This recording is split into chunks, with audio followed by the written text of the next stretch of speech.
America spends $916 billion on its military every year. Russia spends around $77 billion, 12 times less.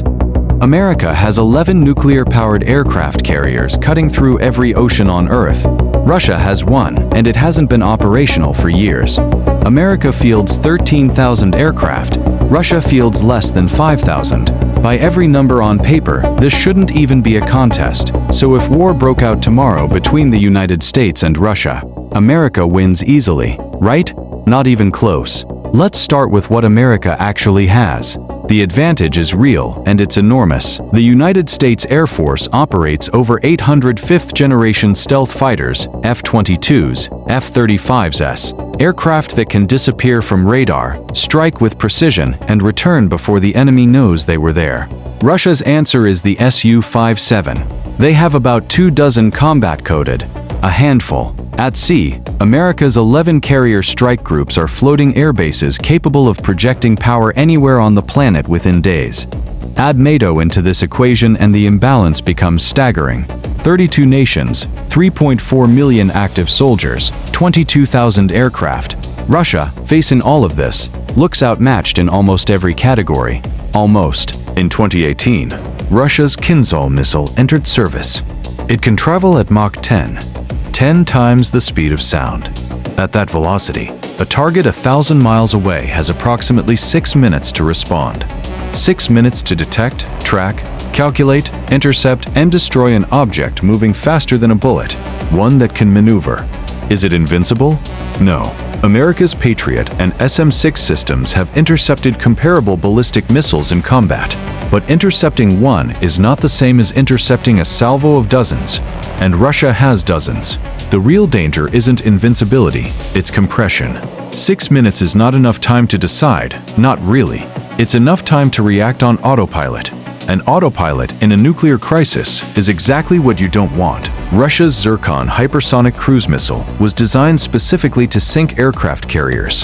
The Sarmat ICBM delivers nuclear warheads using hypersonic glide vehicles that fly unpredictable trajectories. The United States is developing its own hypersonic weapons. The program is called ARRW. It is still in testing. Money, it turns out, cannot buy you time. In 2018, Russian cyber operators conducted a multi-stage intrusion campaign against the American energy sector. They got inside the control systems of at least 12 power plants.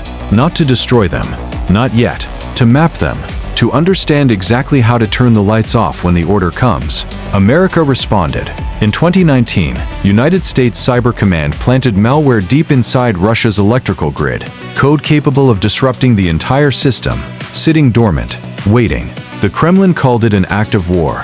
Both sides went quiet, but the malware is still there. We know what Russian cyber capabilities do because we watched them hit Ukraine's power grid in 2015 and 2016. Hundreds of thousands of people in the dark, in winter, hospitals running on generators. That was a test. The actual war in cyberspace is already being fought. It just hasn't crossed the threshold into visible conflict yet. Both sides are inside each other's systems right now. Imagine America launched a perfect strike. Every Russian military installation, every command center, every radar site, the Kremlin itself, eliminated simultaneously. Russian leadership, gone. Communication systems destroyed. A perfect, total strike. The missiles would still launch, because in the 1980s, the Soviet Union built something called the perimeter system. The West calls it dead hand. It works like this.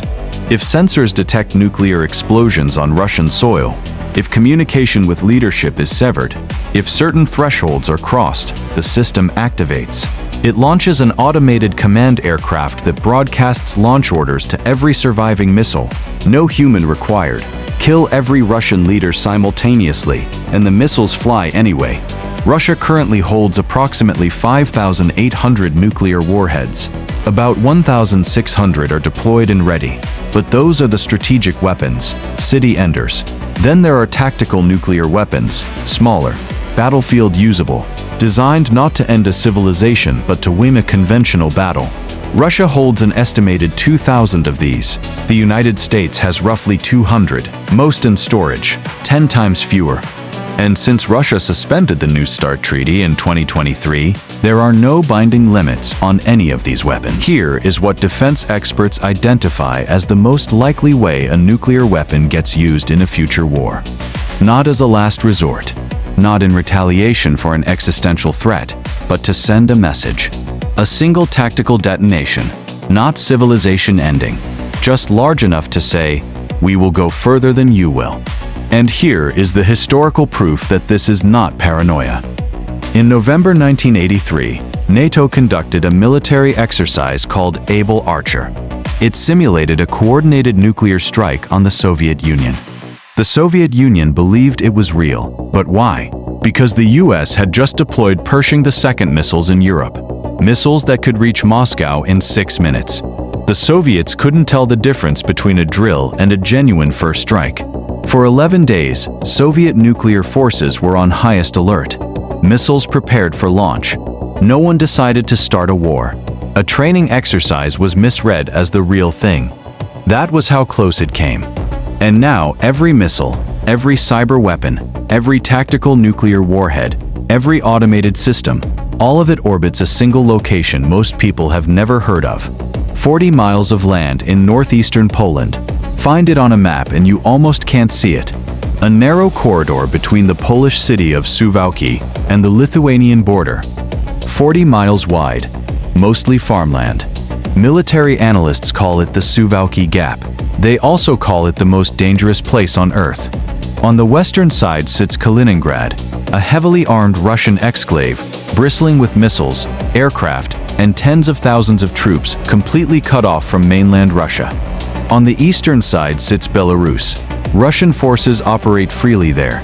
The Suwałki Gap is the only land connection between Poland and Lithuania, and by extension, the only land route to reinforce Estonia, Latvia, and Lithuania if Russia moves. If Russian forces close that corridor, pushing from Kaliningrad and Belarus simultaneously, 3 NATO member states are instantly cut off. 3 million people. NATO members since 2004. And under Article 5 of the NATO Treaty, an attack on one is an attack on all.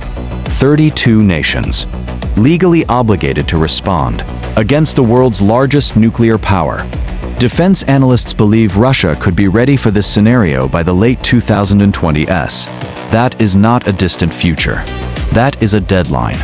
But here's what most analyses leave out. Somewhere in Beijing, they are watching the clock, not to join the war, to win a different one. If America and Russia go to war, the United States Navy, the guarantor of global stability, is suddenly fighting in the Atlantic and Europe. Every carrier, every destroyer, every submarine is committed. The South China Sea goes quiet, and that silence is the loudest threat of all. China does not need to fire a single shot. They just need to wait. While America bleeds in Europe, Taiwan becomes indefensible. The Pacific reordering happens without a fight. This is not speculation. It is strategy. The People's Liberation Army has studied the Ukraine war obsessively. They have watched Russian mistakes. They have learned. A US-Russia war does not end with a peace treaty. It ends with a different world, one where China wins by doing almost nothing. That is the real trap. And it brings us to the most chilling question of all. Not who wins, but what actually happens in the first 24 hours. Hour zero. It does not begin with missiles. It begins with confusion. A false flag attack on a Russian border village is blamed on NATO. Grain exports from Ukraine suddenly stop. Energy prices spike. Markets tremble. At hour 4, the cyber attacks begin. Not blackouts, chaos. GPS spoofing in the Baltic. Jamming of military communications. A dozen small, deniable disruptions that make it impossible to trust any sensor. At hour 12, the first shots are not missiles. They are artillery shells in eastern Ukraine, where the war never really stopped. Russian forces push toward the Dnipro. NATO deploys rapid reaction forces eastward. At hour 24, no one has declared war. No capital has been bombed. But everyone knows what is happening. At hour 48, the first cruise missiles strike a Ukrainian power station. Russian state media calls it retaliation for the false flag. NATO calls it escalation. The first Russian aircraft enter Polish airspace. By accident, or as a test, no one knows. At hour 72, the Suwałki Gap closes. Ground forces from Kaliningrad and Belarus meet in the middle. The Baltic states are cut off. Article 5 is invoked. Conventional war begins. And somewhere in that conventional war, one side starts losing, badly. A Russian armored column is annihilated by American air power. A NATO logistics hub is destroyed by a Russian missile. The losing general reaches for a tactical nuclear weapon, not to destroy a city, but to break an offensive. One detonation, 10 kilotons, a message, and now the other side must decide, respond in kind, or accept defeat. This is not a hypothetical. War games have run this scenario dozens of times. The outcome is always the same: escalation to the nuclear threshold. And then, a pause. That pause is the only thing that matters. Both the United States and Russia built their nuclear doctrines around a concept called mutually assured destruction. Neither side can attack because both sides would be destroyed. It has kept the peace for 80 years. But MAD has a flaw that its architects knew from the beginning. It only works if both sides believe the other is rational. It only works if neither side miscalculates. It only works if a computer glitch doesn't get misread as an incoming strike. In 1983, a Soviet early warning satellite detected what appeared to be 5 American Minuteman missiles launching. The duty officer, a lieutenant colonel named Stanislav Petrov, had 4 minutes to decide whether to report it up the chain or question the data. He questioned it. His reasoning: if America was going to start a nuclear war, they wouldn't launch 5 missiles. They would launch hundreds. He was right. It was a satellite malfunction. He saved the world. Not because of better weapons, not because of stronger alliances, because one man, in 4 minutes, chose to pause. Every nuclear close call in history ended the same way. Not with hardware, but with a human who hesitated long enough to ask, is this really happening?